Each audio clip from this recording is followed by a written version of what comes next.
Guys, welcome back my YouTube channel. मैं MD कायम रज़ा और आपके लिए लेके आ गया हूँ एक नया लेक्चर। एंड इस नए लेक्चर में एक नया चैप्टर को लेके आ गया हूँ।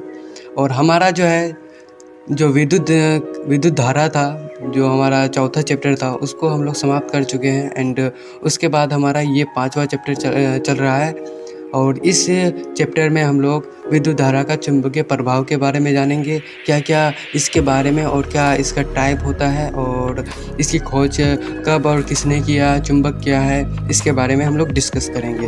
एंड उससे पहले अगर मेरे चैनल को सब्सक्राइब नहीं की हो तो पहले सब्सक्राइब कर दो, वीडियो को लाइक करो, शेयर करो, स्पैम कर दो, पूरा वीडियो को, मेरा वीडियो को स्पैम कर दो, फैला दो, चारों तरफ फैला दो, अपने दोस्तों को फैला दो, ठीक है। एंड अब चलते हैं हम लोग अपनी क्वेश्चन की ओर। तो इस क्वेश्चन में इसमें क्या बोला गया है, इसके बारे में हम लोग डिस्कस करेंगे, ठीक है। एंड चुंबक, सबसे पहला तो सबसे बेसिक सा क्वेश्चन है, चुंबक किसे कहते हैं, व्हाट इज़ इलेक्ट्रिक फील्ड किसे कहते हैं, चुंबक किसे कहते हैं। तो मैग्नेटिक, व्हाट इज़ मैग्नेट, तो ऐसा पदार्थ जिनमें लो वस्तुओं को आकर्षित करने का गुण चुंबकता पाया जाता है।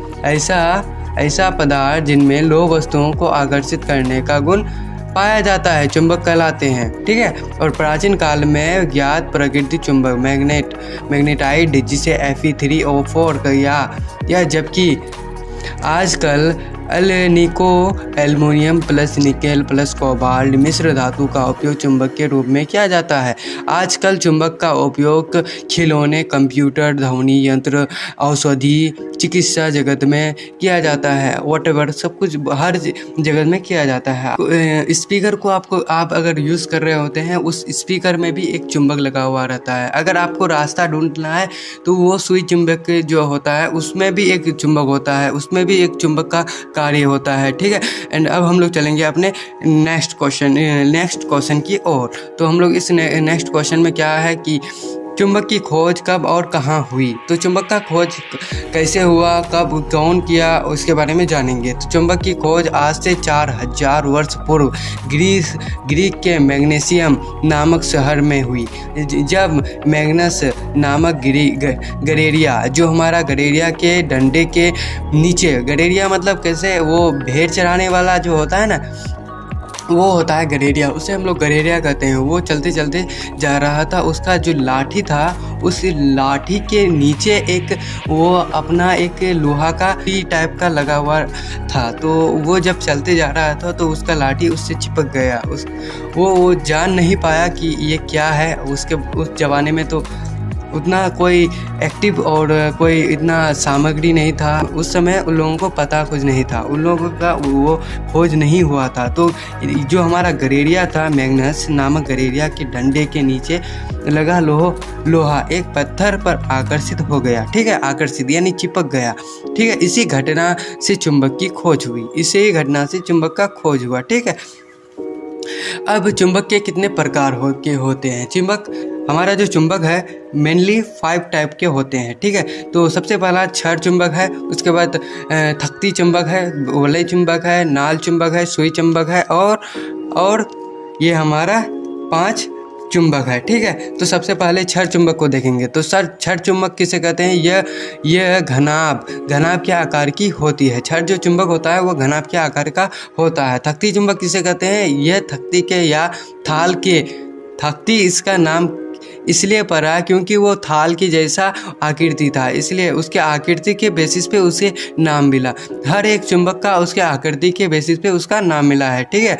एंड थक्ती चुंबक को उसके थाल की वजह से उसका आकार थाल की जैसा था, इसलिए उसको थक्ती चुंबक कहते हैं। और जो वलय चुंबक था, जो वलय या रिंग के आकार का होता है, वलय जो चुंबक था उसका जो आकार था वलय या रिंग की तरह था, इसलिए उसका वलय नाम पड़ा। उसके बाद नाल चुंबक, यह घोड़े के नाल के आकार यानी यू, घोड़े के पैर में जो नाल लगाया जाता है, आप लोगों को किसी को पता होगा कि घोड़े के पैरों में, चारों पैरों में नाल लगाया जाता है ताकि उसको चलने में आसानी हो। ठीक है, यह एक शक्तिशाली चुंबक है, बहुत ज़्यादा शक्तिशाली चुंबक है और इसको कई बार पूछा भी गया है सबसे शक्तिशाली चुंबक कौन है, उसको बताएं। तो आपको इस सबको याद रखना है। ठीक है, सुई चुंबक आप किसे कहते हैं? यह समचतुर्भुजकार होता है, यह समचतुर्भुजकार होता है, यह सबसे कमज़ोर चुंबक होता है, यह सबसे कमज़ोर चुंबक होता है। ठीक है, अब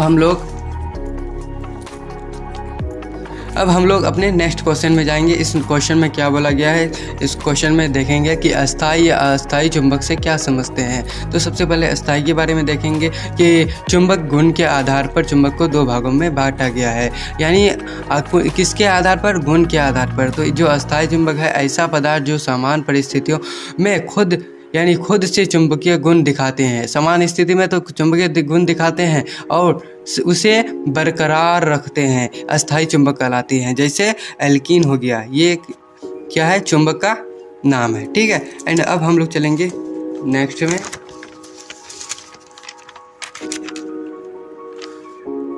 अब इसमें क्या बोला गया है कि जो हमारा अस्थायी चुंबक है क्या होता है? अस्थायी। अस्थायी के बारे में तो जाने, अब हम लोग जानेंगे अस्थायी चुंबक किसे कहते हैं। तो ऐसा पदार्थ जो किसी बाहरी कारक यानी कारक के प्रभाव में चुंबकीय गुण दिखाते हैं, बाहरी कारक होते हैं। ठीक है, होते हैं तो बाहरी चुंबक कहलाती है, बाहरी कारक कहलाती है। तो चुंबकीय गुण समाप्त हो जाता है, अस्थायी चुंबक कहते हैं। और इसका एग्जाम्पल क्या होगा? विद्युत धारा प्रवाहित करने पर परिनालिका का चुंबक के भांति व्यवहार करना। ठीक है, ये चुंबक नहीं है लेकिन वो चुंबक के भांति व्यवहार करता है, इसलिए परिनालिका में जो तार लिपटा जाता है उसमें जब धारा प्रवाहित किया जाता है तो वो चुंबक के भांति व्यवहार करता है। इसके बारे में ये हमारा अस्थायी चुंबक है। अगर उसको धारा नहीं मिले तो वो चुंबक के भांति व्यवहार नहीं करेगा, और उसको धारा मिले तो वो चुंबक के भांति व्यवहार किया, इसलिए इसे अस्थायी चुंबक कहते हैं। अब हम लोग चुंबकीय ध्रुव किसे कहते हैं? व्हाट इज चुंबकीय ध्रुव? तो किसी चुंबक में आकर्षण का गुण सभी जगह एक समान नहीं होता है। दो स्थानों पर आकर्षण का गुण सबसे अधिक होता है, जिसे चुंबकीय ध्रुव के नाम से भी जाना जाता है। इसे उत्तरी ध्रुव तथा दक्षिणी ध्रुव के नाम से जाना जाता है। ये सबसे शक्तिशाली हमारा ध्रुव है। ठीक है, उत्तरी और दक्षिणी ध्रुव आपको याद रखना है। इसी के कारण हम लोग जो सुई चुंबक होता है इसी के बेसिस पे वो चलता है। और अब हमारा नेक्स्ट क्वेश्चन, तो किसी चुंबक के दोनों ध्रुवों के बीच की दूरी क्या होती है? तो दोनों ध्रुवों के बीच की दूरी क्या होती है? किसी चुंबक के दोनों ध्रुवों के बीच की दूरी चुंबक के कुल लंबाई का 800 यानी अब 84% होती है। 84%, बाप रे, बहुत ज़्यादा होता है। ठीक है, तो चुंबक के आकर्षण विकर्षण गुणों को बताएं। तो आकर्षण और विकर्षण के गुणों को बताना है।